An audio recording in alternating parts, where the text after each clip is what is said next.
Hi, friends. Good evening. I'm back.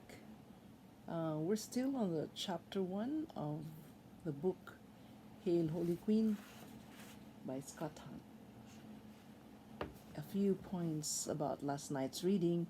Well, Scott Hahn mentioned that God from all eternity is Trinity, meaning He is Father, Son, and Holy Spirit. That He is not like a family, but He is a family. Saint Augustine, on the other hand, mentioned that the New Testament is concealed in the Old, and the Old Testament is revealed in the New, something which is a very useful framework for us to be able to connect better the two books, the Old Testament and the New Testament.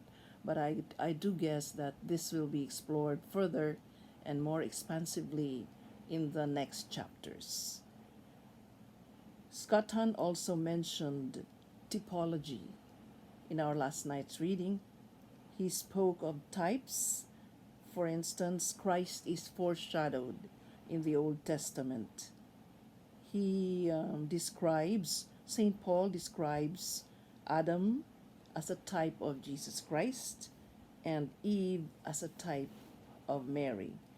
And then we ended with a statement with Scott Hahn saying, "Here I will merely point out that as the ancient ark was made to bear the old covenant, so the Virgin Mary was created to bear the new covenant." All right, for tonight, let's just take two sections of chapter 1. And these are the last two sections before we proceed to chapter 2. These two sections are subtitled Family Affairs and the Most Functional Family, still referring to the Trinity. It is that new covenant, born into the world by the Blessed Virgin Mary, that has made all the difference in our lives, in my life and yours, and in human history. For covenants mark all the decisive encounters between God and man. God's relationship with Israel was defined by a covenant, as were his relationships with Adam, Noah, Abraham, Moses, and David. Jesus himself spoke of his redemptive sacrifice as the new covenant in his blood, from St. Luke chapter 22 verse 20. We hear those words in the Eucharistic prayer at every Mass. But do we ever pause to ask, what is a covenant? This is a most crucial question, one that brings us to the heart of Christian faith and life. In fact, it brings us to the very heart of God. What is a covenant? The question leads us back to the primal reality we discussed earlier in this chapter, the family. In the ancient Near East, a covenant was a sacred kinship bond based on a solemn oath that brought someone into a family relationship with another person or tribe. When God made his covenants with Adam, Noah, Abraham, Moses, and David, he was gradually inviting a wider circle of people into his family, first a couple, then a family, then a nation, and eventually the world. All of those covenants failed, however, because of man's unfaithfulness and sin. God remained constantly faithful. Adam did not, neither did Moses, neither did David.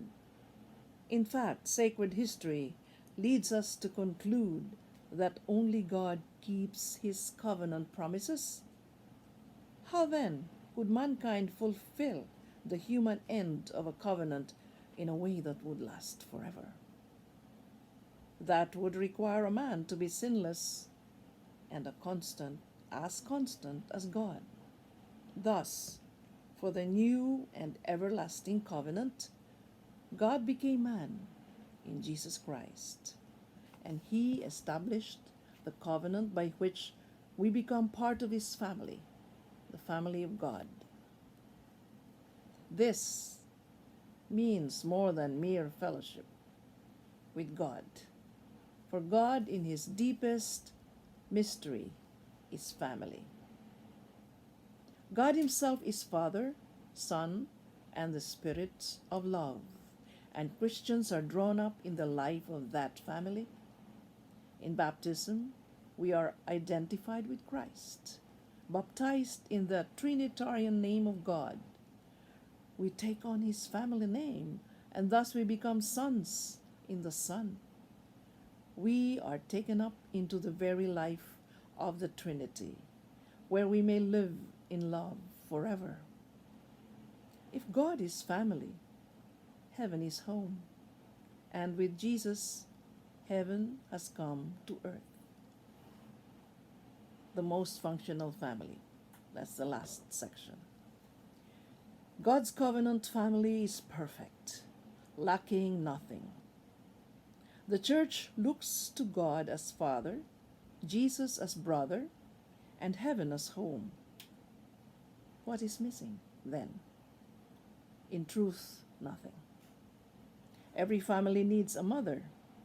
Only Christ could choose his own, and he chose providentially for his entire covenant family. Now, everything he has, he shares with us. His divine life is ours. His home is our home. His Father is our Father. His brothers are our brothers, and his mother is our mother too. For a family is incomplete without a loving mother. The breakaway Christian churches that diminish Mary's role inevitably end up feeling like a bachelor's apartment, masculine to a fault, orderly but not homey, functional and productive, but with little sense of beauty and poetry. Yet all the scriptures, all the types, all creation, and our deepest human needs tell us that no family should be that way, and certainly not the covenant family of God. The apostles knew this, and that's why they were gathered along with Mary in Jerusalem at Pentecost. The early generations of Christians knew this, and that's why they painted her image in their catacombs and dedicated their churches to her. In the earliest icons of Mary, she is almost always portrayed holding her infant child, forever bearing him to the world, as in the 12th chapter of the book of Revelation. A true mother, she is usually portrayed pointing to her son, but looking out toward the viewers, her other children. She mothers her infant, for an infant cannot hold himself up, even as the mothers her children in the world, and draws us together to him. Thank you. See you again tomorrow.